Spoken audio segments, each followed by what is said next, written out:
Thanks for joining us on Packer Avenue. Today we are in the middle of nowhere. Well, not really. We're on the Black Horse Pike. We're in Williamstown, and we're at a place called Little Lou's. Every time I go to the beach, I pass this place, and I just heard some really good stuff about it on South Jersey Food Scene. So we're going to check it out. Join us on the adventure. Please don't forget to like, subscribe, and make sure you tell a friend.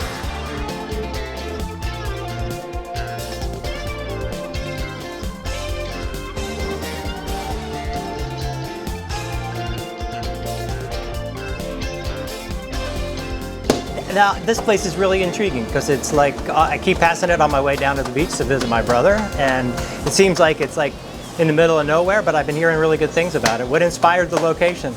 So, I actually, my first job making pizza was about 1.5 miles from here in Victory Lakes. I worked for a guy named Giuseppe. I started as a delivery driver, and I just watched all the Italian guys throwing pizza in the air, and I was like, man, I don't know what I want to do with my life, but that looks really fun. So I just kind of like was attracted to it. So fast forward a couple years, a lot of stuff happened. Saved my money, learned how to make pizza. Worked at probably 20 different pizzerias. That place came up for sale. The place that I first worked at when I was a kid.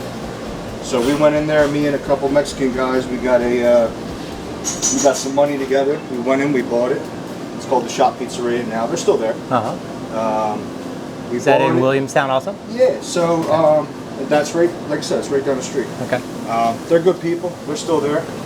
But the big thing for me was Williamstown's like my home, man. This is where I started. So I really wanted to come back out here, make pizza out here again. Okay. So we parted our ways, and I went and opened my own, and they do their own thing, and everybody kind of, you know, just made a life for themselves out here. But Williamstown's always been that spot where I want to make pizza. I want to get back to the place that taught me everything.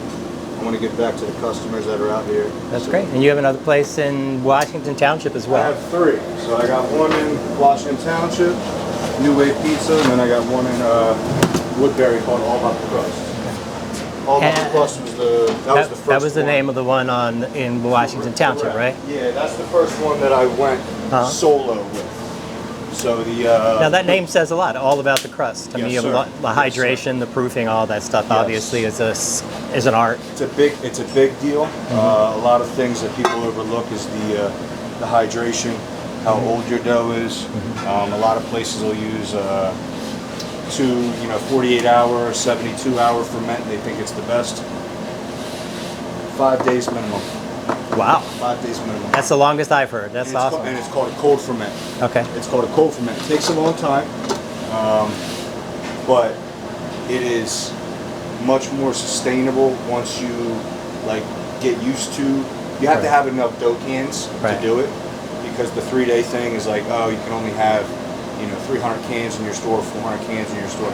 I got 700 cans in each store.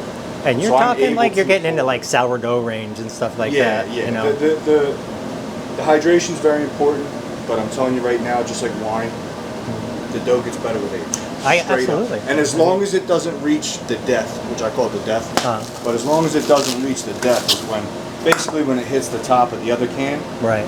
That's your last day.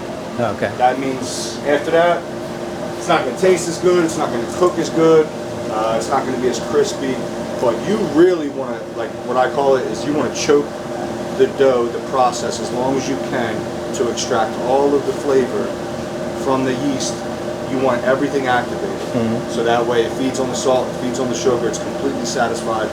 Then at that point you want to cook it. And this is a lot healthier for you too. Oh, 100%. Your body will break it down way quicker. So everybody's like, oh yeah, Papa John's this, and I get sick, or it messes with my stomach. It messes with your stomach because your body has to break down all that gluten. Yeah. It's got to break down, like people that are gluten-free and all that stuff. But you see this right here? You got a nice undercarriage. You see how cooked that is already? About 15 seconds. So you're cooking it at about 500 degrees, right? This top oven's hot. The bottom oven's even hotter. I don't give my temperatures away because I'm not going to give them everything. Yeah. Or the recipe. No, I mean, do you have like a semolina mix or anything like that? Nope. Straight up. Straight up. Double O. It's all about activating the yeast. but I do a two-part system, which nobody does. There's not a single pizzeria. You can go to Atlantic City, you can go to New York, you can go wherever you want, Philly. Nobody is doing it this way because, number one, it's very hard to learn. Like once you you have to map out the oven, you gotta trust the oven, you gotta know what spots are hot, what spots are not, how many times you can get away with spotting the pizza. But on a Friday night, I can pump out 300-400 pizzas for just this setup. If you went to another pizzeria, they're gonna have to have double this setup. Okay. So I'm actually making this top oven work half as hard, the bottom work half as hard, and I'm splitting up the load. Okay. So I'm getting the best out of both. But I'm also cutting the time to cook the pizzas in half. Because like I said, the top oven's only cooking pizza halfway, the bottom oven's cooking it the rest. So we're kind of splitting up the load, and that enables me to get a lot of volume out of this setup. Because we do 300 pies every Friday. And how long did it take you to develop it? I know it's a constant process as well, too. I mean, I'm still learning. Yeah. What I tell everybody is that the pizza that I made today, it's going to be better next year.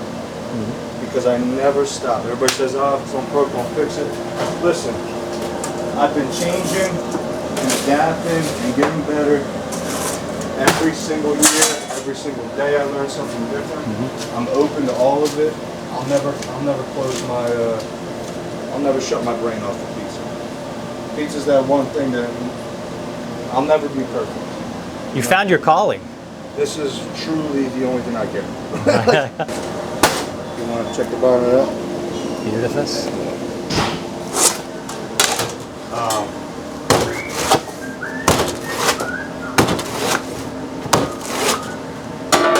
Crispy. But no, it's getting to the point now where I'm going to leave that open, actually, not cooked, so it doesn't get too soggy. Absolutely. You know Fantastic. Thank you. You know the deal. You let me know how that is, all right? I would really just like to thank you for sharing the time with me. I'm really glad I finally caught you. Absolutely, but I appreciate you coming by, man. Okay, first impression, looking really good. Look at the pull on that. We just got a lot of cheesy drip coming down. We got a very nice thin crust. We got a beautiful undercarriage. You saw Gary showing it off in there. I think he's pretty proud of a really good product.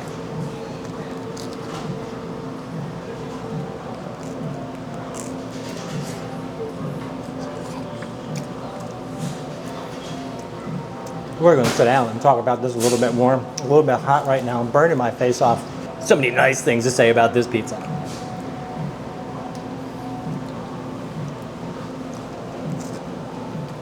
Okay, giant shout out to Gary. Like, he is the best advertisement for this place that there could ever be. You see how much work has gone into this. The 5 days of proofing this stuff. The cheesesteaks, the grill looks great.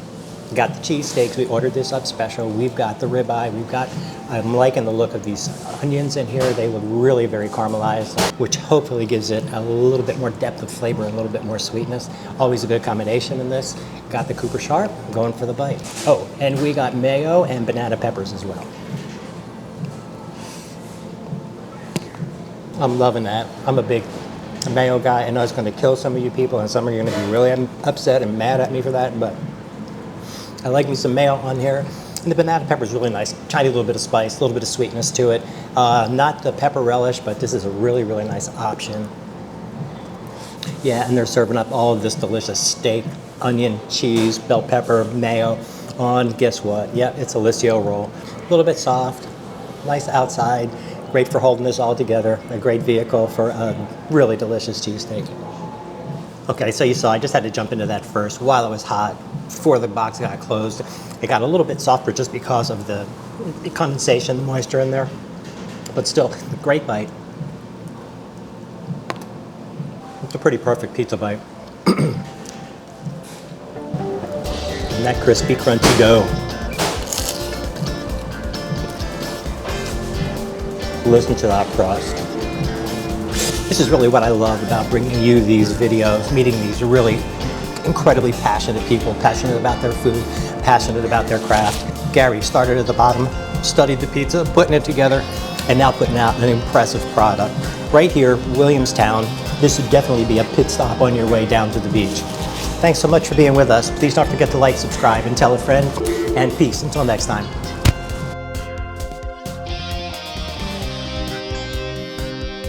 Merry Christmas! It's every day's a holiday here at Little Lou's.